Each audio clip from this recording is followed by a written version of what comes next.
চিন্তিত মুখ কখন হাসিতে রূপান্তরিত হয়? ২০২৫ সালটি ভারতের জন্য কেমন ছিল? এক বর্ডার গাভাস্কর ট্রফিতে এমন কি হয়েছিল যেখানে ভারতের ৩ জন মহাতারকা রিটায়ারমেন্টে যেতে বাধ্য হয়েছিল? এখন যেহেতু বর্ডার গাভাস্কর ট্রফি নিয়ে কথা হচ্ছিল, ওই বর্ডার গাভাস্কর ট্রফিতে জাসপ্রীত বুমরা যে ধরনের বোলিং করতে পেরেছিলেন, তিনি যদি লাস্টের দিকে বোলিং করতে পারতেন, হয়তোবা ২-২ এর ব্যবধানে ইন্ডিয়া সিরিজটাকে সমতা আনতে পারতেন। যেহেতু তিনি বল করতে পারেন না, ইন্ডিয়া কিন্তু ৩-১ এর ব্যবধানে কিন্তু সিরিজটা হারছে। কিন্তু এই সিরিজে এমন কি ঘটনা ঘটছে যেখানে দ্বিতীয় ম্যাচে তাকে খেলানো হয় না, রবি আশ্বিনকে, তিনি রিটায়ারমেন্টে চলে গেলেন। তৃতীয় ম্যাচে হিটম্যান রোহিত শর্মা তিনি রিটায়ারমেন্টে চলে গেলেন। এমনকি এর পরের ম্যাচে দা কিং কোহলি রিটায়ারমেন্টে চলে গেলেন।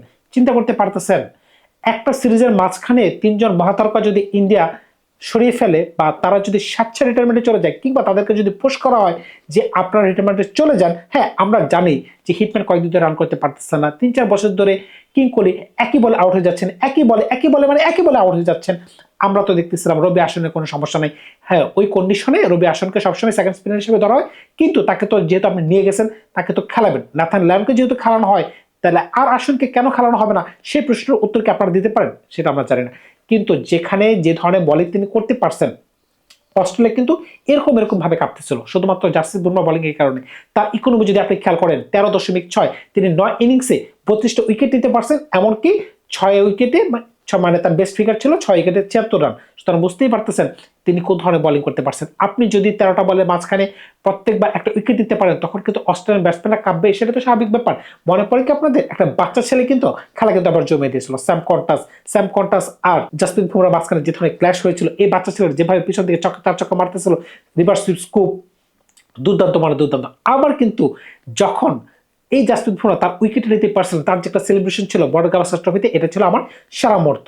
এখন যখন ৩ জন মহাতারকা যখন ইন্ডিয়ান স্কোয়াড থেকে অবসরে চলে গেলেন, যখন হোল তৈরি হলো, এরকম একটা হোল নিয়ে যখন ইন্ডিয়ার নতুন ক্যাপ্টেন শুভমন গিল যখন ইংল্যান্ড টোরে গেলেন, আমরা কিন্তু ধরে নিয়েছিলাম যে ওইখানে ইন্ডিয়া ধরাশায়িত হয়ে যাবে। কিন্তু খেলা এমন ভাবে তৈরি হলো, পেন্ডুলামের মতো। এক পর্যায়ে মনে হয়েছিল যে ইংল্যান্ড 4-1 ব্যবধানে সিরিজ জিতে যাবে, আরেকবার মনে হয়েছিল যে ইন্ডিয়া 3-1 ব্যবধানে ইংল্যান্ডকে হারিয়ে দিবে। সুতরাং বুঝতেই পারতেছেন, কিন্তু শেষ পর্যন্ত 2-2 ব্যবধানে কিন্তু সিরিজটা কিন্তু ড্র হয়েছিল। এখন ওইখানে কিন্তু কিছু কন্ট্রিবিউশন ছিল যেগুলো ছিল দুর্দান্ত।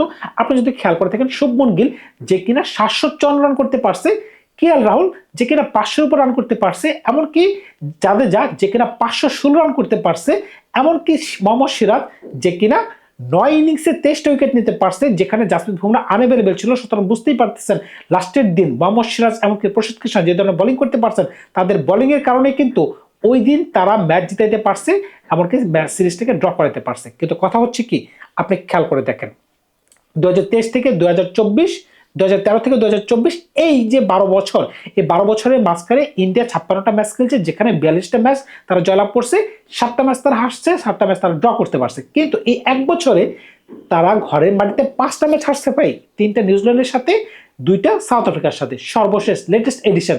এখন কথা হচ্ছে, আপনি যখন নিউজিল্যান্ডের সাথে 3টা ম্যাচ হারছিলেন ঘরের মাটিতে, তখনই তো শিক্ষা হওয়া উচিত ছিল যে অন্যের জন্য গর্ত করা যাবে না। কথা আছে, অন্যের জন্য গর্ত করলে নিজেকে ওই গর্তে পড়তে হয়। ভারত কিন্তু একই কাজ করতে গেছে। কথায় আছে না, মাকড়সা নিজের জন্য জাল বানায় না, অন্যের জন্য জাল বানায়, কিন্তু কিছু কিছু সময় মাকড়সা তার জালে কিন্তু আটকা পড়ে যায়। সুতরাং বুঝতেই পারতেছেন ইন্ডিয়া কিন্তু এই ট্র্যাপে পড়েছে। আজকে খেয়াল করে দেখেন, যখন এক বর্ডার গাভাস্কর ট্রফিতে 3 জন প্লেয়ার যখন রিটায়ারমেন্টে চলে গেছেন, রোহিত শর্মা, বিরাট কোহলি, এমনকি নিচের দিকে বলার আর অশ্বিন, এখন খেয়াল করে দেখেন যে আপনি 3 নম্বর পজিশনে কাকে ব্যাটিং করাবেন, ওই ধরনের ব্যাটসম্যান আপনি খুঁজে পাচ্ছেন না। 6 নম্বর পজিশনে কাকে দিয়ে ব্যাটিং করাবেন, ওই ধরনের ব্যাটসম্যান আপনি খুঁজে পাচ্ছেন না।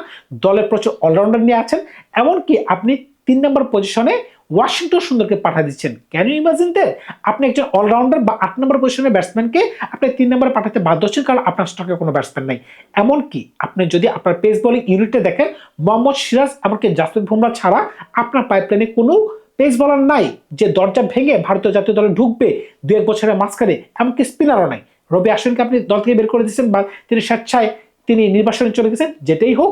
কিন্তু রবি আশ্বিন যখন দলে ঢুকেছিলেন, তখন কিন্তু হরভজন সিং দলের প্রিমিয়াম বলার ছিল, মানে কি একজন একদম পিকে ছিলেন, তাকে কিন্তু ধাক্কা দিয়ে ফেলে দেওয়ার মতো বলার হিসেবে কিন্তু তৈরি ছিল। কিন্তু এখন কি বর্তমানে এমন একজন বলকে আপনি দেখাতে পারবেন? সেটা কি বরুণ চক্রবর্তী হতে পারে, সেটা কি কুলদীপ যাদব হতে পারে? তারা হয়তোবা সাদা বলের ক্রিকেটে আধিপত্য করতে পারে, বিরাজ করতে পারে, কিন্তু লাল বলের ক্রিকেটে যে তারা এতটা কার্যকরী না, সেটা কিন্তু আমরা কিন্তু সাউথ আফ্রিকার সাথে কিন্তু দেখেছি। সাইমন হার্বার যে ধরনের অফব্রেক বলার দিয়ে ইন্ডিয়ান ব্যাটসম্যানদেরকে নাচাইছেন, ওই ধরনের বলিং কিন্তু তাদের কেউ কিন্তু করতে পারে না। সুতরাং বুঝতেই পারতেছেন ইন্ডিয়া কিন্তু চাপা পড়ে আছে। কোন জায়গায় চাপা পড়ে আছে?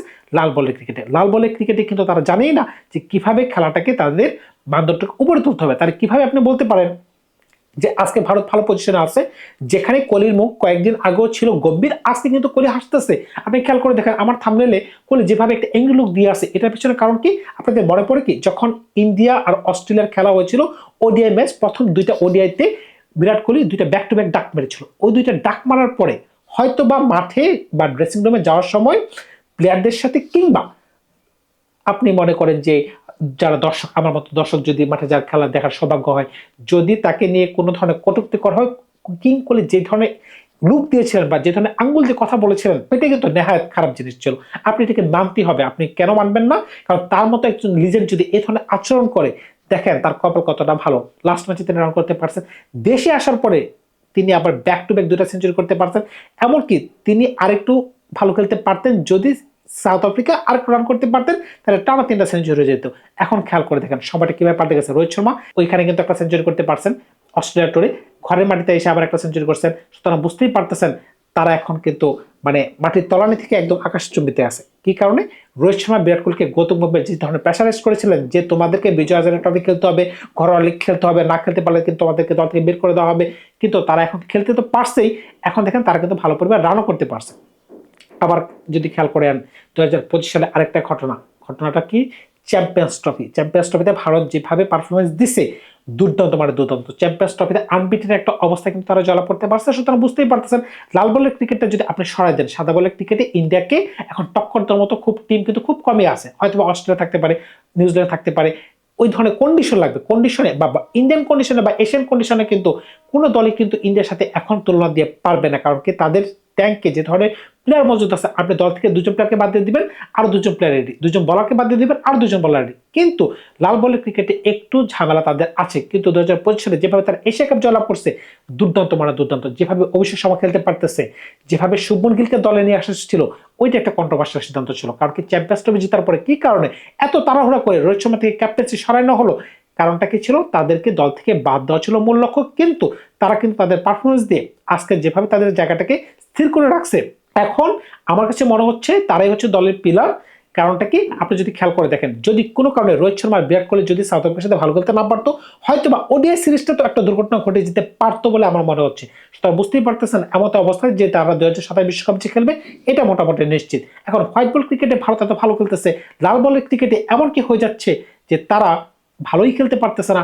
2-1 হাতে কোনো বলার আর ব্যাটসম্যান ছাড়া কিন্তু ওই ধরনের প্লেয়ার। আপনি খেয়াল করে দেখেন, আপনি কেএল রাহুলের কথা বলতেছেন, 500-র উপর রান করতে পারছে, কিন্তু তার বয়স কিন্তু 33-34, আর 2-1 বছর পরে কিন্তু তিনিও কিন্তু সন্ন্যাসে চলে যাবেন বা চলে যেতে হইতে পারে তার ফিটনেসের জন্য কিংবা ফর্মের জটিলতার কারণে।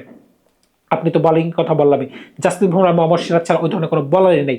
সুতরাং বুঝতেই পারতেছেন শুধুমাত্র এখন জয়সওয়াল আর উপরের দিকে এখন যদি আপনি কথা বলেন যে শুভমন গিল পোস্টার বয় হয়ে গেছেন ভারতের জন্য। তারা দুজন এখন মনে করেন যে ভারতের একজন পোস্টার বয়। টেস্টে কিন্তু ওই ধরনের এই দুজনকে ছাড়া কিন্তু ওই ধরনের কোনো প্লেয়ার কিন্তু আপনি রেগুলার মেম্বারে আপনি খুঁজে পাচ্ছেন না।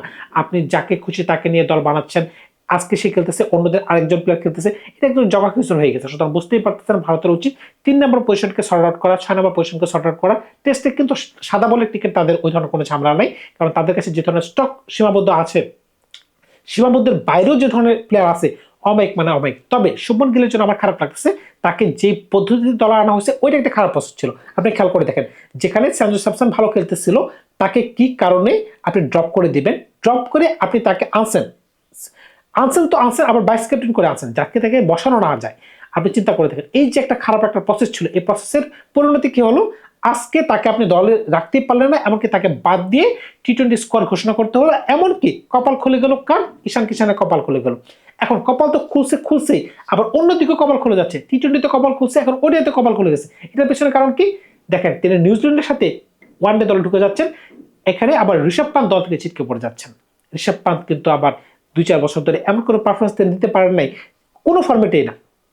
হয়তো বা টেস্টে তিনি মাঝে মধ্যে 2-একটা ইনিংস একটু ভালো খেলে থাকেন, সুতরাং বুঝতেই পারতেছেন, যেহেতু আপনি রেগুলার বেসিসে পারফরমেন্স দিতে পারতেছেন না, এখন ভারতীয় সিলেক্টররা হয়তো বা তার প্রতি একটু ফেদ দেখাতে চাচ্ছেন। কারণ কি, ঈশান কিশোর কিন্তু ভালো প্লেয়ার। আপনাদের মনে পড়ে কি, তিনি কিন্তু 200 করার পরে ওডিআই স্কোয়াড থেকে ছিটকে পড়ে গিয়েছিলেন। এই যে 200 করার পরে কেন তিনি দল থেকে ছিটকে পড়ে গিয়েছিলেন, করুণ নারায়ণের মতো প্লেয়ার কেন 300 করার পরে দল থেকে ছিটকে পড়ে গিয়েছিলেন, এই ধরনের প্রশ্ন উত্তর কিন্তু কেউ কাউকে দিতে পারবে না।